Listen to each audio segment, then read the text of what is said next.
ನೇರ ಸ್ಪಷ್ಟ ನಿರಂತರ ಸುದ್ದಿಗಳಿಗಾಗಿ ಸಿಡಿದೆದ್ದ ಮೃತ್ಯುಂಜಯ ಕನ್ನಡ ನ್ಯೂಸ್ ಚಾನಲ್ ತಪ್ಪದೇ ವೀಕ್ಷಿಸಿ, ಲೈಕ್ ಮಾಡಿ, ಕಾಮೆಂಟ್ ಮಾಡಿ, ಶೇರ್ ಮಾಡಿ, ಸಬ್ಸ್ಕ್ರೈಬ್ ಮಾಡಿ.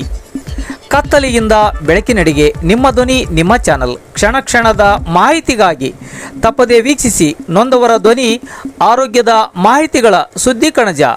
ಸಿಡಿದೆದ್ದ ಮೃತ್ಯುಂಜಯ ಕನ್ನಡ ನ್ಯೂಸ್ ಚಾನಲ್ ತಪ್ಪದೇ ವೀಕ್ಷಿಸಿ.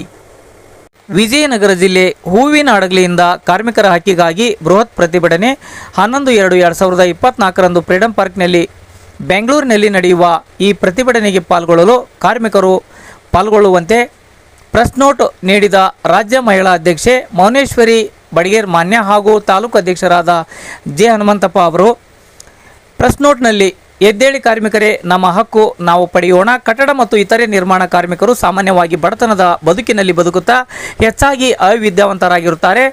ಇವರು ಕೆಲಸದಿಂದ ಕೆಲಸಕ್ಕೆ ಅಲೆದಾಡುತ್ತಾ ಕಟ್ಟಡ ಕಾರ್ಮಿಕ ನಿರ್ಮಾಣದಲ್ಲಿ mason, centring, carpenter, plumbing, cement, concrete ಕೆಲಸ ಹಾಗೂ ಇನ್ನಿತರೆ ಕಟ್ಟಡ ನಿರ್ಮಾಣ ಕೆಲಸಗಳಲ್ಲಿ ತೊಡಗಿರುತ್ತಾರೆ. ಇವರಿಗೆ ಯಾವುದೇ ಭದ್ರತೆಯ ಬದುಕು ಇರುವುದಿಲ್ಲ. ಇಂಥ ಸಂದರ್ಭದಲ್ಲಿ ಕಟ್ಟಡ ಕಾರ್ಮಿಕರ ಕಲ್ಯಾಣ ಮಂಡಳಿಯಲ್ಲಿ ಹೆಸರು ನೋಂದಾಯಿಸಿಕೊಳ್ಳಲು ಹಾಗೂ ನವೀಕರಣ ಮಾಡಿಸಿಕೊಳ್ಳಲು ಮಂಡಳಿಯು ಹಲವಾರು ಷರತ್ತುಗಳನ್ನು ವಿಧಿಸಿರುತ್ತದೆ.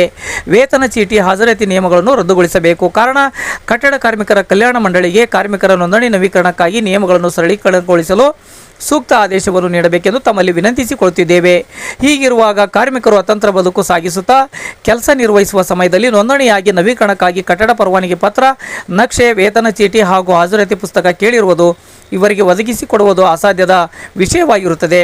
ಕಟ್ಟಡ ಮತ್ತು ಇತರೆ ನಿರ್ಮಾಣ ಕಾರ್ಮಿಕರು ಇಂತಹ ಜಾಗದಲ್ಲಿ ಕೆಲಸ ಮಾಡುತ್ತೇವೆ ಎಂದು ತಿಳಿಸಿದಾಗ ಅದನ್ನು ಪರಿಶೀಲಿಸಿ ಸತ್ಯಾಸತ್ಯತೆಯನ್ನು ತನಿಖೆ ಮಾಡುವ ಅಧಿಕಾರ ಸಂಬಂಧಪಟ್ಟ ಕಾರ್ಮಿಕ ನಿರೀಕ್ಷಕರಿಗೆ ಇರುತ್ತದೆ.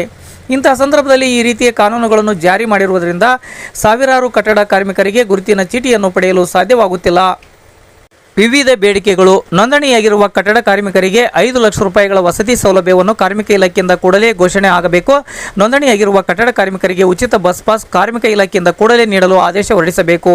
ಕರ್ನಾಟಕ ರಾಜ್ಯಾದ್ಯಂತ ಜಿಲ್ಲೆ ಮತ್ತು ತಾಲೂಕುಗಳಲ್ಲಿ ಕಾರ್ಮಿಕ ಕಲ್ಯಾಣ ಮಂಟಪ ಮತ್ತು ಕಾರ್ಮಿಕ ಸಮುದಾಯ ಭವನ ನಿರ್ಮಾಣವಾಗಬೇಕು. ಕಾರ್ಮಿಕರಿಗೆ 2013ರಿಂದ ಸತತವಾಗಿ ಕನಿಷ್ಠ ವೇತನ ನೀಡಬೇಕಾಗಿ ಕೇಳಿದರೂ ಕೂಡ ಇದುವರೆಗೆ ಬೇಡಿಕೆ ಈಡೇರಿಸಿಲ್ಲ. ಹಾಗಾಗಿ ಕನಿಷ್ಠ ವೇತನ ಒಳಪಡುವ ಕಾರ್ಮಿಕರಿಗೆ 35,000 ರೂಪಾಯಿಗಳನ್ನು ನಿಗದಿಪಡಿಸಬೇಕು.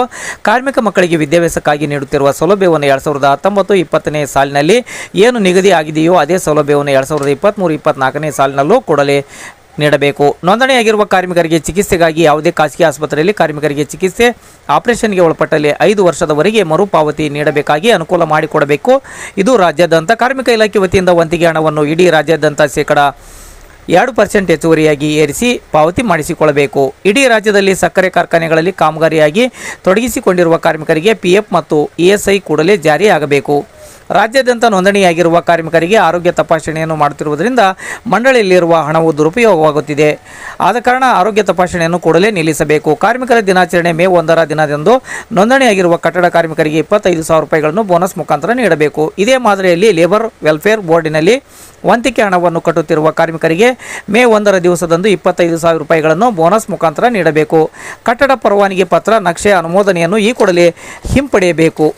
ಹೀಗೆ ರಾಜ್ಯಾದ್ಯಂತ ಕಾರ್ಖಾನೆಗಳು, ಮಾಲ್ಗಳು, ಲಾಡ್ಜ್ಗಳು, ಹೋಟೆಲ್ಗಳು, ಪೆಟ್ರೋಲ್ ಬಂಕ್ಗಳು, ಗಾರ್ಮೆಂಟ್ಸ್ಗಳು, ಸೆಕ್ಯೂರಿಟಿಯಲ್ಲಿ ಕೆಲಸ ಮಾಡುವವರಿಗೆ ವೇತನ ಚೀಟಿ ನ್ಯಾಯಯುತವಾಗಿ ಸಿಗುತ್ತಿಲ್ಲ. ಇದನ್ನು ನ್ಯಾಯಯುತವಾಗಿ ಸಿಗುವಂತೆ ಕಡ್ಡಾಯಗೊಳಿಸಿ. ವಿವಿಧ ಕಾರ್ಮಿಕರಿಗೆ ನೀಡುವ ಕಿಟ್ಗಳಿಗಾಗಿ ವಹಿಸುವ ಟೆಂಡರನ್ನು ತಕ್ಷಣವೇ ರದ್ದುಪಡಿಸಬೇಕು. ಸಂಚಾರಿ ವಾಹನ ಚಿಕಿತ್ಸೆಯನ್ನು ತಕ್ಷಣವೇ ರದ್ದುಗೊಳಿಸಬೇಕು. 2023-24 ಸಾಲಿನ ಶೈಕ್ಷಣಿಕ ಧನ ಸಹಾಯದ ಅರ್ಜಿಗಳನ್ನು ವೆಬ್ಸೈಟ್ನಲ್ಲಿ ಪ್ರಾರಂಭಿಸಬೇಕು. ನವೀಕರಣವನ್ನು ಮೊದಲಿನಂತೆ 3 ವರ್ಷದ ಅವಧಿಗೆ ವಿಸ್ತರಿಸಬೇಕು. ಮದುವೆ ಧನ ಸಹಾಯ ಅರ್ಜಿ ಸಲ್ಲಿಸಲು ಅವಧಿ ವಿಸ್ತರಿಸಬೇಕು. ಸ್ಥಗಿತಗೊಂಡಿರುವ ಮುಂದುವರಿಕೆ ಪೆನ್ಷನ್ ಸೌಲಭ್ಯಗಳನ್ನು ಕೂಡಲೇ ಪ್ರಾರಂಭಿಸಬೇಕು. 60 ವರ್ಷಗಳ ನಂತರ ಪಿಂಚಣಿಗಾಗಿ ಅರ್ಜಿ ಸಲ್ಲಿಸುವ ಅವಧಿಯನ್ನು ವಿಸ್ತರಿಸಬೇಕು. ನೋಂದಾಯಿತ ಬೋಗಸ್ ಕಾರ್ಮಿಕರಿಗೆ ಮನೆ ನಿರ್ಮಾಣಕ್ಕಾಗಿ ಸ್ಲಂ ಬೋರ್ಡ್ಗೆ ನೀಡಿದ ಧನ ಸಹಾಯವನ್ನು ತನಿಖೆಗೆ ಒಳಪಡಿಸಿ ಮಂಡಳಿಗೆ ಅನುದಾನವನ್ನು ಹಿಂಪಡೆಯಬೇಕು. ರಾಜ್ಯ ಸರ್ಕಾರವು ಫೆಬ್ರವರಿ 2024 ಬಜೆಟ್ನಲ್ಲಿ ಕಾರ್ಮಿಕರಿಗಾಗಿ 1,000 ಕೋಟಿ ರೂಪಾಯಿಗಳ ಅನುದಾನವನ್ನು ಘೋಷಣೆ ಮಾಡಬೇಕು. ಹೀಗೆ ವಿವಿಧ ಬೇಡಿಕೆ ಈಡೇರಿಕೆಗಾಗಿ ಪ್ರತಿಭಟಿಸುತ್ತೇವೆ ಎಂದು ಮೌನೇಶ್ವರಿ ಬಡಿಗೇರ್ ಮಾನ್ಯ, ಕರ್ನಾಟಕ ರಾಜ್ಯ ಕಟ್ಟಡ ಮತ್ತು ಅಸಂಘಟಿತ ಕಾರ್ಮಿಕರ ಒಕ್ಕೂಟ ರಾಜ್ಯ ಮಹಿಳಾ ಅಧ್ಯಕ್ಷರು ನಿನ್ನೆ ರಾತ್ರಿ ವೇಳೆಯಲ್ಲಿ ಸುದ್ದಿಗಾರರಿಗೆ ತಿಳಿಸಿದರು. ಈ ಸಂದರ್ಭದಲ್ಲಿ ಹೂವಿನ ಹಡಗಲಿ ತಾಲೂಕು ಅಧ್ಯಕ್ಷರಾದ ಜೆ ಹನುಮಂತಪ್ಪ ಇದ್ದರು.